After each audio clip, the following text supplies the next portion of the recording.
Perkenalkan, nama saya Renggan Liniando, kelas B1 Ekstensi, Prodi S1 Keperawatan. Tugas UTS Keperawatan Gawat Darurat yaitu peran dan fungsi perawat IGD. Pendahuluan, pelayanan gawat daruratan memerlukan penanganan secara tepat dari multidisiplin dan multiprofesi, termasuk pelayanan keperawatan sebagai bagian integral pelayanan kegawat daruratan. Pelayanan keperawatan mengutamakan akses pelayanan kesehatan bagi korban dengan tujuan untuk mencegah dan mengurangi angka kesakitan, kematian, dan kecacatan. Perawat gawat darurat.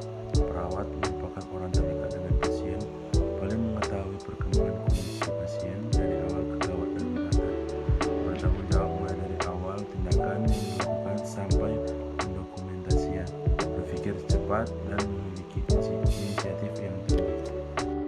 Definisi peran: tingkah laku yang diharapkan oleh orang lain terhadap seseorang sesuai dengan kependudukan dalam sistem. Fungsi: suatu kerjaan yang dilakukan sesuai dengan perannya. Peran perawat sebagai tenaga pelaksana pelayanan keperawatan, sebagai pengelola dalam bidang pelayanan keperawatan dan institusi pendidikan keperawatan, sebagai pendidik dalam ilmu keperawatan, sebagai peneliti. Peran perawat sebagai pelaksana: memberi pesan keperawatan, memenuhi semua kebutuhan pasien baik fisik, emosional, spiritual maupun sosial, sehingga membantu meningkatkan kondisi kesembuhan pasien. Melibatkan peran serta pasien dan keluarga dalam menetapkan tujuan dan mencapai tujuan dengan waktu yang minimal. Lanjutan pembuat keputusan. Perawat punya kemampuan berpikir kritis dalam melaksanakan proses keperawatan sebelum tindakan yang dilakukan dengan pendekatan terbaik bagi pasien. Setiap tindakan yang dilakukan dengan melibatkan pasien, keluarga, dan tenaga kesehatan lainnya. Lanjutan pelindung dan advokat pasien. Melindungi pasien dan keluarga dari ketidaknyamanan dan ketidakamanan terhadap diagnosa dan tindakan yang dilakukan sehingga terhindar dari efek yang dapat merugikan. Perlu adanya kemampuan terkait problem solving, komunikasi, mempengaruhi, dan kolaborasi. Membantu pasien dan keluarga dalam menginterpretasikan informasi yang diperoleh dari pemberi pelayanan, terutama terkait dengan pengambilan keputusan perawatan.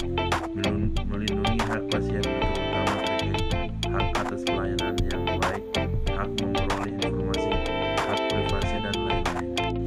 Edukator meningkatkan pengetahuan pasien dan keluarga terkait peningkatan kesehatan, tanda gejala penyakit, dan tindakan yang dilakukan sehingga dapat mempengaruhi perubahan perilaku.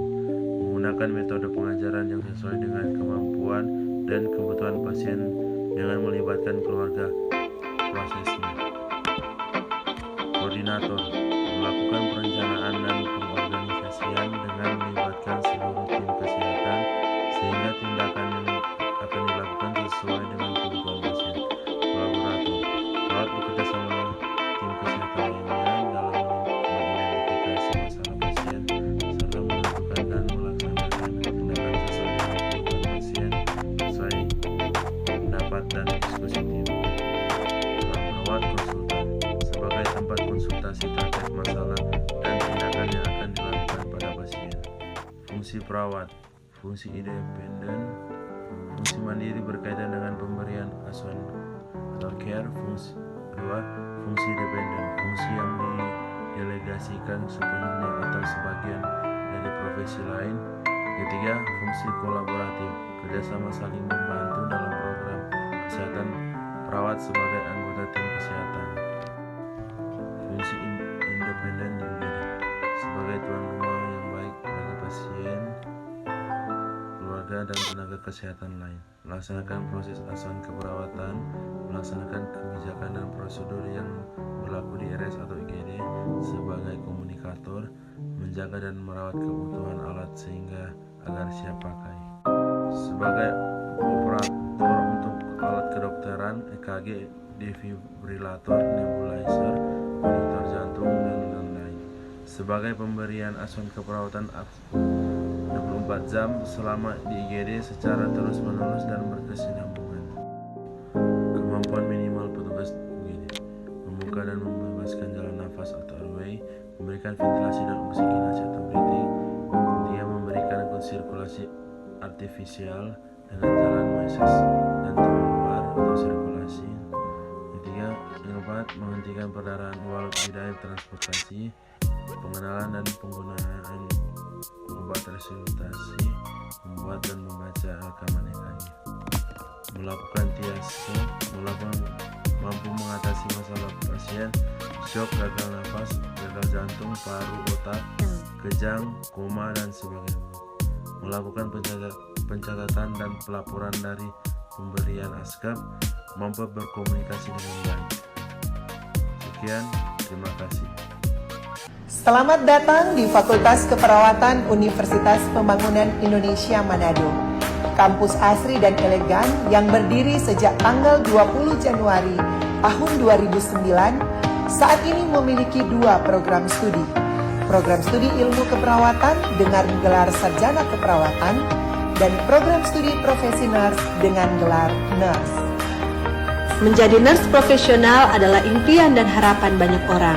Dengan visi menjadi program studi nurse yang menghasilkan nurse yang unggul, kompeten, dan profesional serta berdaya saing dalam bidang keperawatan gawat darurat pada tahun 2022.